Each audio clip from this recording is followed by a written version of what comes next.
দিনটা ছিল 1 জানুয়ারি, তাই এই ভিডিওর সাথে সাথে সবাইকে আরও একবার জানাই হ্যাপি নিউ ইয়ার। নতুন বছর সবার খুব খুব ভালো কাটুক। আর এদিন ছিল আমার একটা ঠাম্মার বার্থডে, তাই সবাই মিলে রেডি হয়ে চলে আসি বার্থডে সেলিব্রেট করতে। আর এই হলো বার্থডে সেলিব্রেশনের জন্য ডেকোরেশন। প্রথমেই নিয়ে নিই পকোড়া, আর এই হলো আমাদের বার্থডে গার্ল। প্রথমেই কিন্তু কেক কাটা শুরু হয়ে যায়, আর কেক কাটার সাথে সাথে অনেক হই হুল্লোড়ও হয়।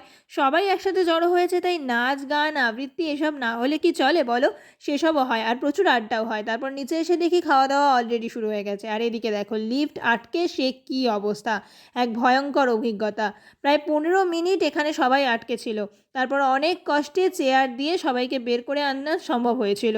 যাই হোক, তারপরে চলে আসি আমরা খেতে। আর প্রথমেই দিয়ে দেয় মাশরুম কাটলেট, তারপর কড়াইশুঁটির কচুরি, আলুর দম, পোলাও, বাটার চিকেন, আরও অনেক কিছু ছিল যেগুলোর আর ভিডিও সেভাবে করা হয়নি, আর আমি সত্যি বলতে সেভাবে কিছু খাইও নি। তো চলো দেখা হবে নেক্সট ভিডিওতে। ততদিনের জন্য টাটা।